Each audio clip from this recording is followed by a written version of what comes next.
Hello বন্ধুরা, welcome back giving মাথি। আমি প্রিয়াঙ্কা। আশা করি সকলেই ভালো আছো। চলো আজকে 224 নম্বর পেজটায় যে অঙ্কগুলো আছে সেগুলো সমাধান করি। কী আছে? মায়ের সঙ্গে বাজারে যাই।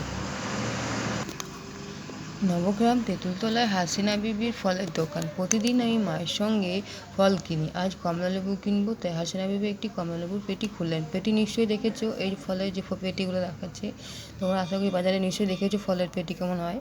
ফলের পেটি আকার একরকম, কিন্তু পেটির ভেতরে কমলালেবুর আকার অন্যরকম, প্রায় বলের মতো দেখতে।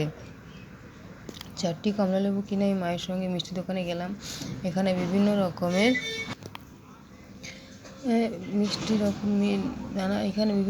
মিষ্টি দেখলাম। রসগোল্লা, পান্তুয়া, কমলাভোগের আকারে একই রকম, আবার সন্দেশ, সরভাজা ইত্যাদি আকার আলাদা, চৌকো বাক্সের মতো দেখতে। সন্দেশ বাক্সের আকার কমলালেবু পেটির মতো। এই যে বলছি পেটিটা দেখতে পাচ্ছ, তাহলে এইসব আকারগুলোকে কী নামে পরিচিত বলবো?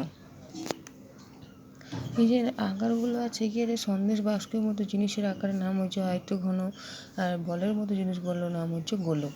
তাহলে দেখলাম রসগোল্লা, পান্তুয়া, কমলালেবু এগুলোকে কি বলে? গোলক বলে। যেহেতু রসগোল্লাটাও গোল, পান্তুয়াটাও গোল, কমলালেবুটাও গোল বলের মতো, তাই তাই তাই গোলক নাম দিয়েছে।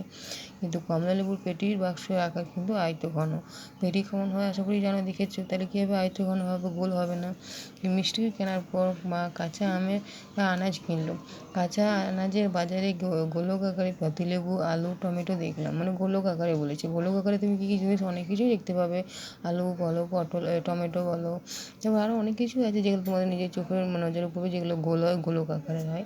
বাড়ি ফেরার সময় দোকানে পাউরুটি, একটি মাখনের প্যাকেট ও কেক কিনলাম। এগুলির আকার প্রায় আয়তঘনের মতো দেখতে। পাউরুটি জানো তো হয় কেমন দেখতে, আয়তঘনের মতো। কিন্তু বাড়ি ফেরার পথে দোকানে প্রায় আয়তঘনের মতো টিফিন বাক্সে পেন্সিল, জ্যামিতি বক্স দেখলাম। যেহেতু নিজেই বলেছি বলে আমি নিজে পেন্সিল বক্স আর জ্যামিতি বক্স করেছি। আবার খেলনার দোকানে গোলক আকারে দেখলাম ফুটবলের বল, ক্রিকেটের বল, দুটোই গোল গোল হয়, একটা ছোট একটা বড়। ঠিক আছে, বুঝতে পারলে? এখানে বলেছে আয়তঘন কীরকম হয়, মানে গোলক কেমন হয়।